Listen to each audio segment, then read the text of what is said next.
My name is Alexandra Mitchell, and I learned early in life that some sisters aren't meant to be best friends. Sophia, my older sister by 3 years, made sure I understood that from the moment I could walk. Growing up, Sophia was always the star of the family. Straight A's, student body president, champion debater, she collected achievements like others collected stamps.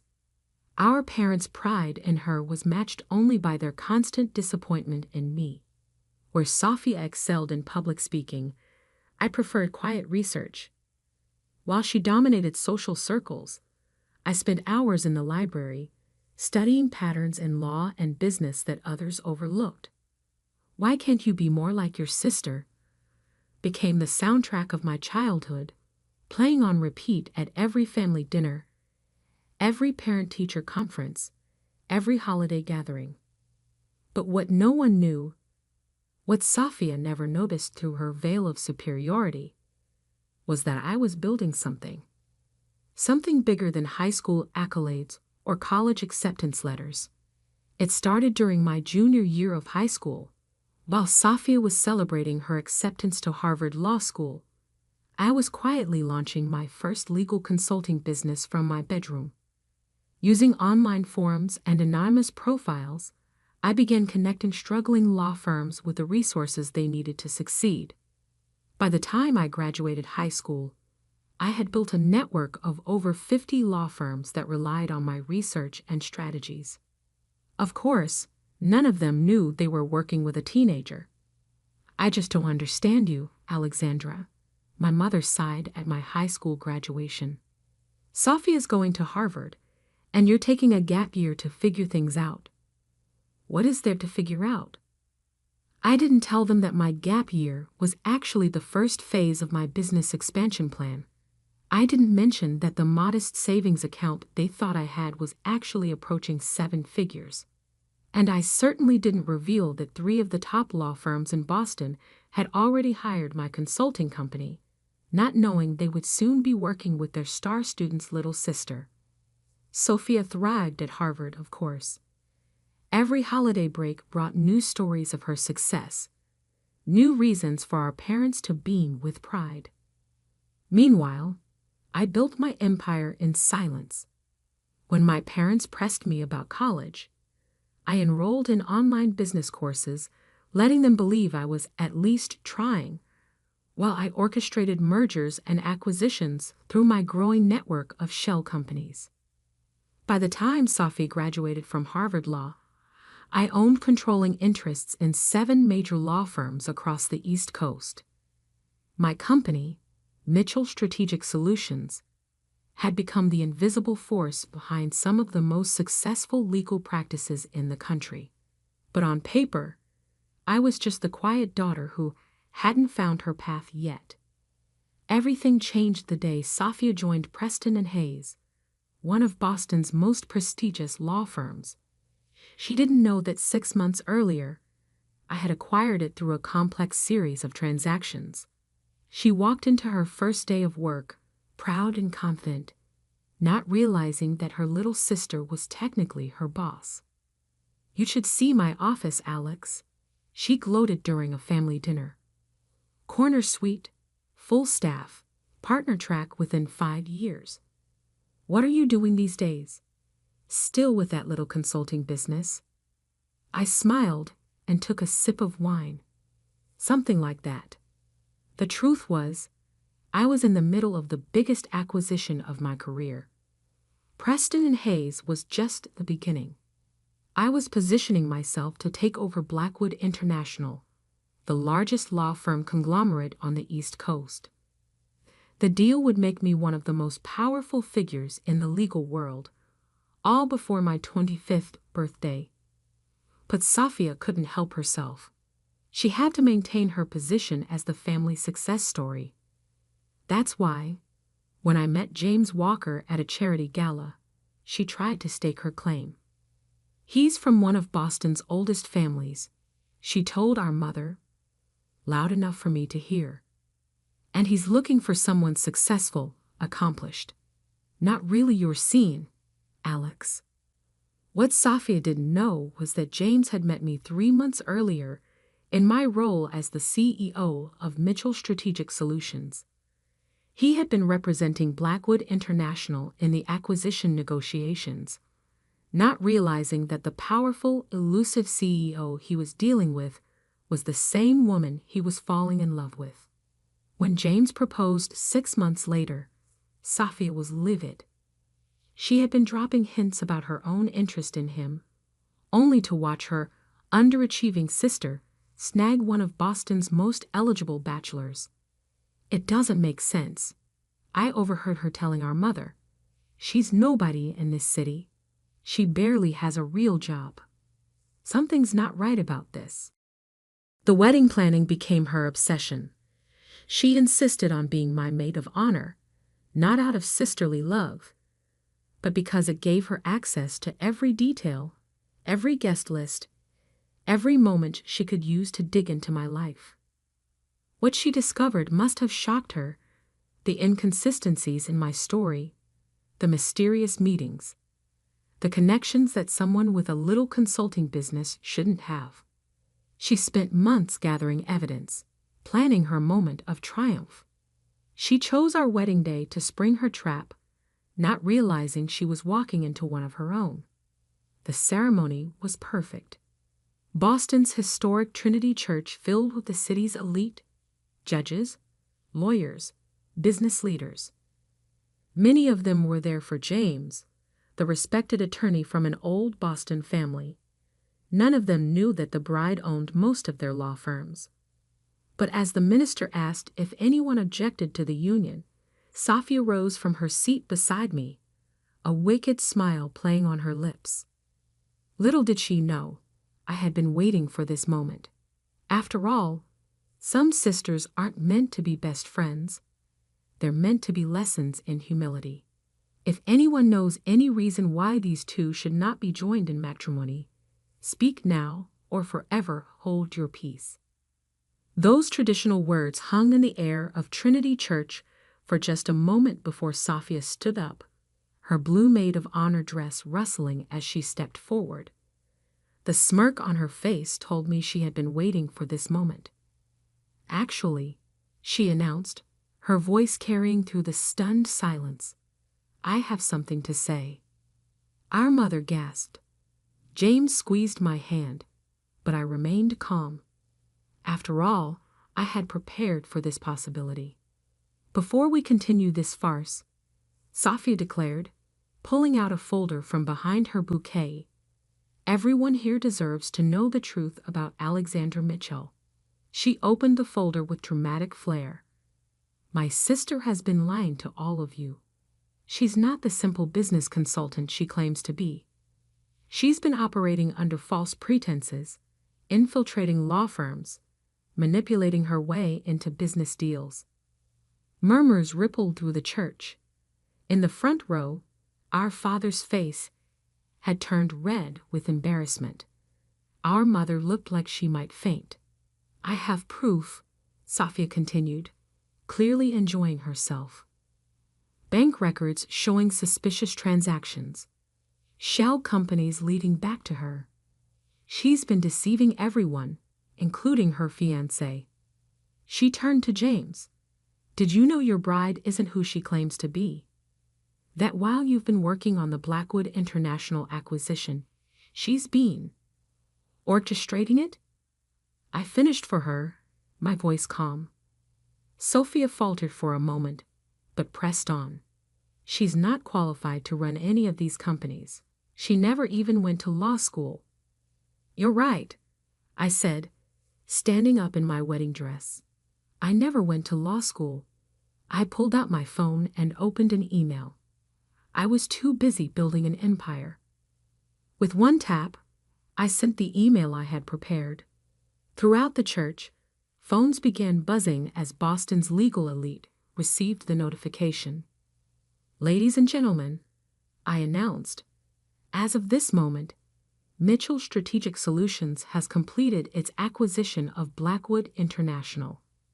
This merger makes us the largest legal services corporation in New England." Safia's face had gone pale. What are you talking about? I smiled. You're right about one thing, Sophia. I'm not a lawyer. I own the law firms, including Preston and Hayes, where you've been working for the past year. The folder slipped from her hands, papers scattering across the church floor. That's impossible.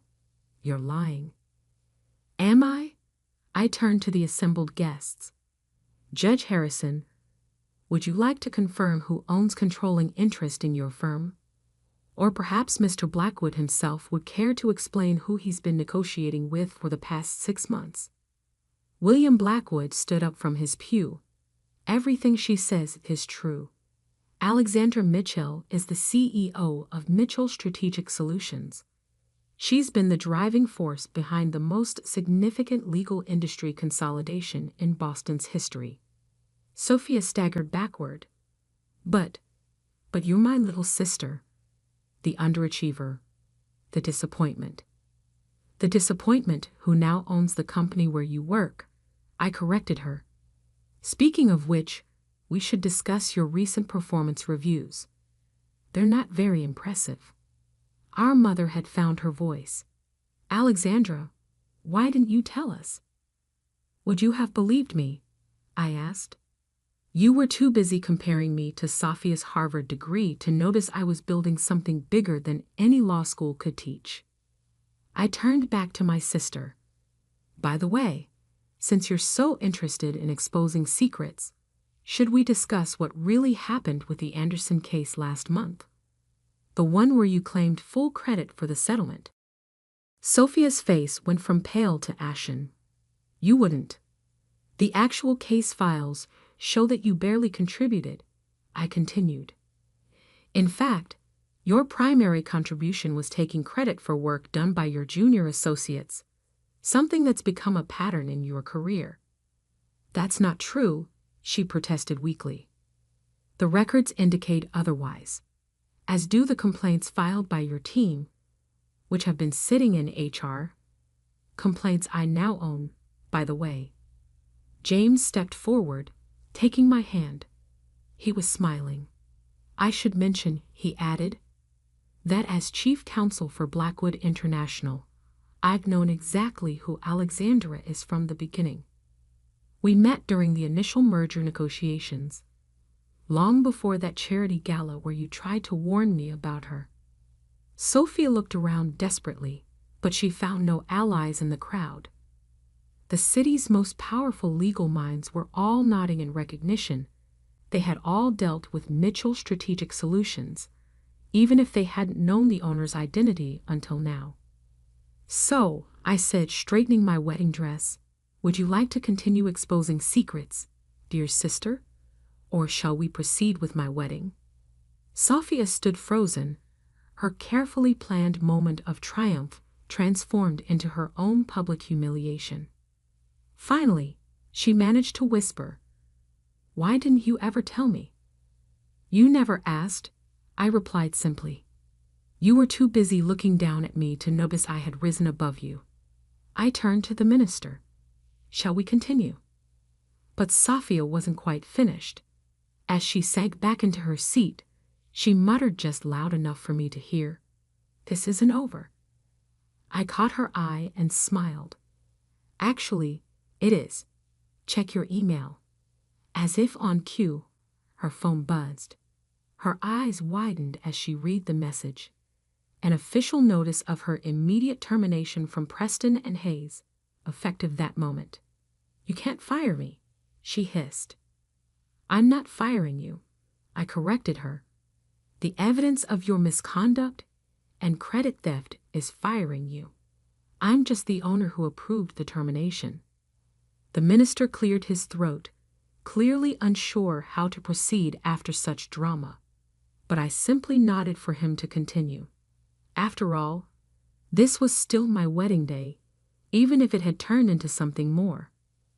As I stood there, preparing to say my vows, I caught a glimpse of my reflection in one of the church's stained glass windows.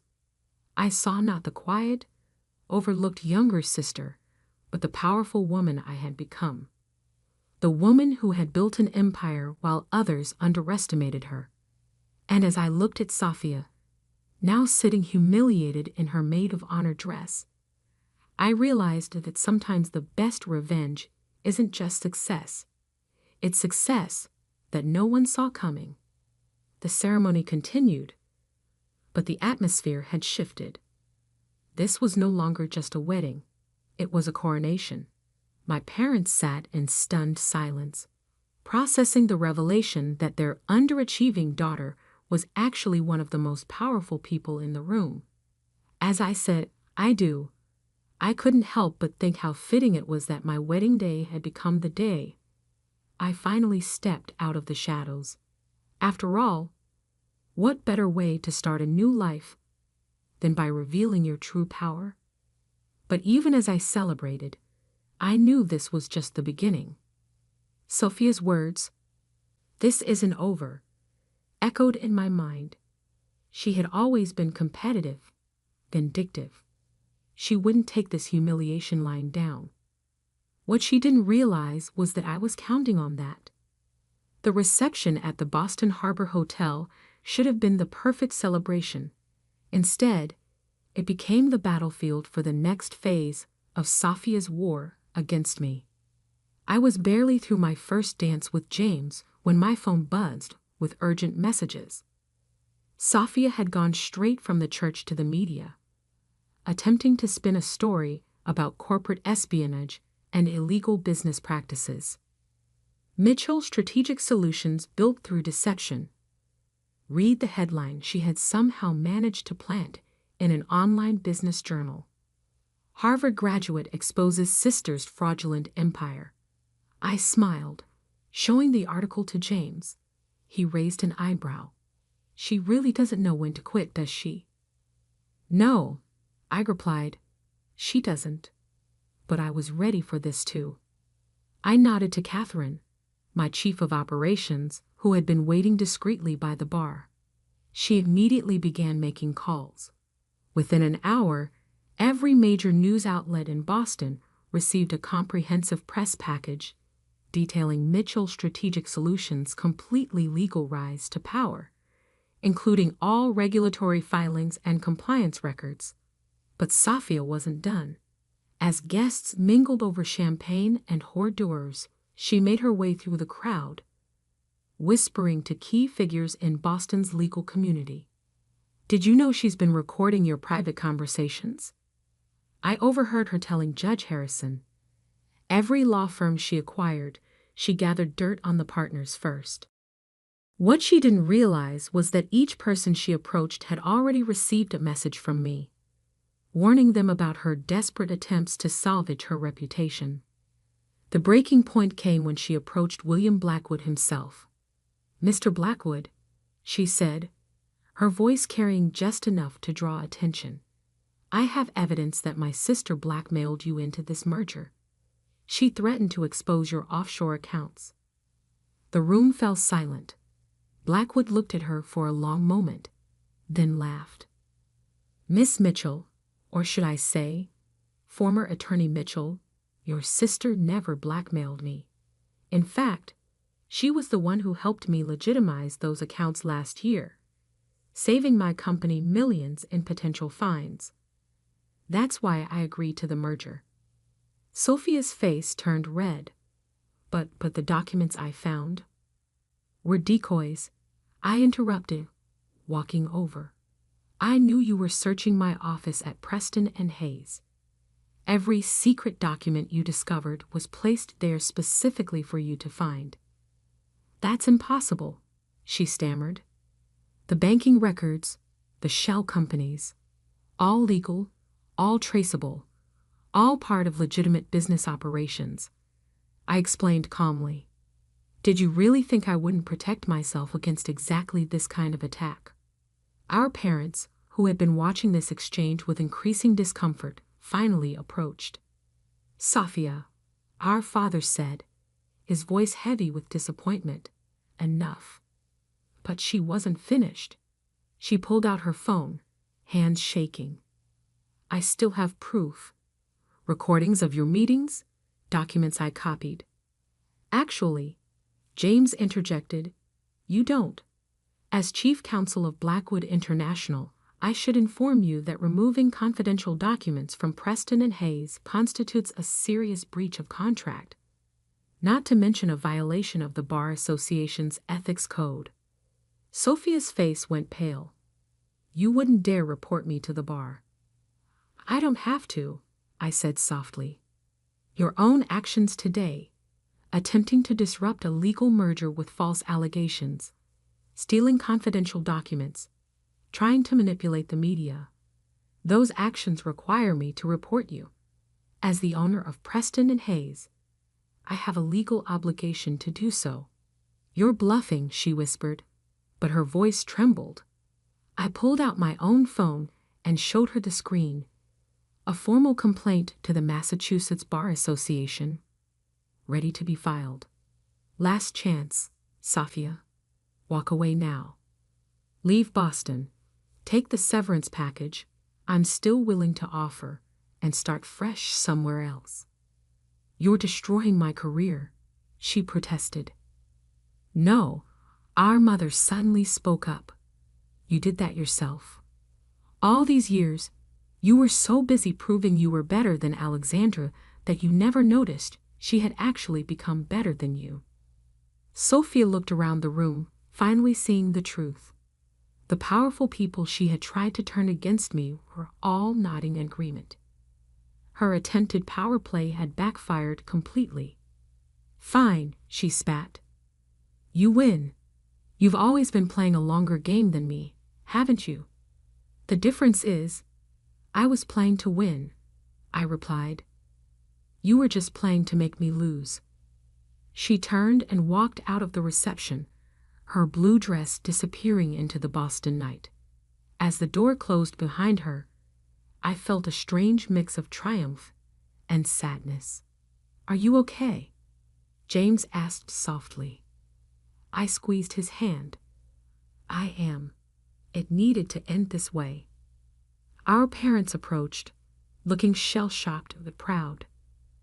We had no idea, my father said. All these years. You saw what you expected to see, I replied. Sophia was the star. I was the disappointment. It made it easier to build something extraordinary while everyone was looking the other way. The rest of the reception passed in a blur of congratulations and celebrations. But now people were celebrating more than just my marriage. They were celebrating the emergence of a new power in Boston's legal world. Later that night, as James and I prepared to leave for our honeymoon, I received one final email from Sophia. You've won, she wrote. I'm moving to Chicago. But remember this, you taught me that appearances can be deceiving. One day when you least expect it, I'll have built something of my own, and then we'll see who the real winner is. I showed the email to James. He looked concerned, but I just smiled. Let her try, I said. Building something real takes more than ambition and revenge. It takes patience, strategy, and the wisdom to know that true success isn't about beating others. It's about becoming the best version of yourself. 10 years later, I stood in my office at the top of the Mitchell-Blackwood Tower, looking out over Boston's skyline. The empire I had built had grown beyond even my expectations. Sophia had tried to start several ventures in Chicago, but each had failed because she was still focused on competing with me, rather than creating something meaningful. Our parents had finally learned to see me for who I was, not who they had assumed I would be. And James had become not just my husband, but my true partner, in business and in life. On my desk sat a framed photo from our wedding, the moment right after I revealed the truth about Mitchell Strategic Solutions.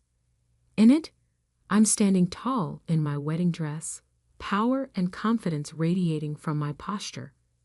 Sophia is in the background, her face a mask of shocked realization. It serves as a reminder that sometimes the quietest person in the room is the one you should watch most carefully. Because while some people spend their lives trying to prove their worth through words and showmanship, others build empires in silence. My phone buzzed. Another major law firm was ready to join our network. As I prepared for the meeting, I thought about how far I'd come from that overlooked younger sister. Sometimes the best revenge isn't just success. It's success so complete that it transcends revenge altogether. And sometimes the greatest triumph isn't in proving others wrong, but in proving yourself right. The empire I built wasn't just about showing up my sister or proving my worth to my parents. It was about creating something lasting, something meaningful, something that would outlive any family drama or personal vendetta.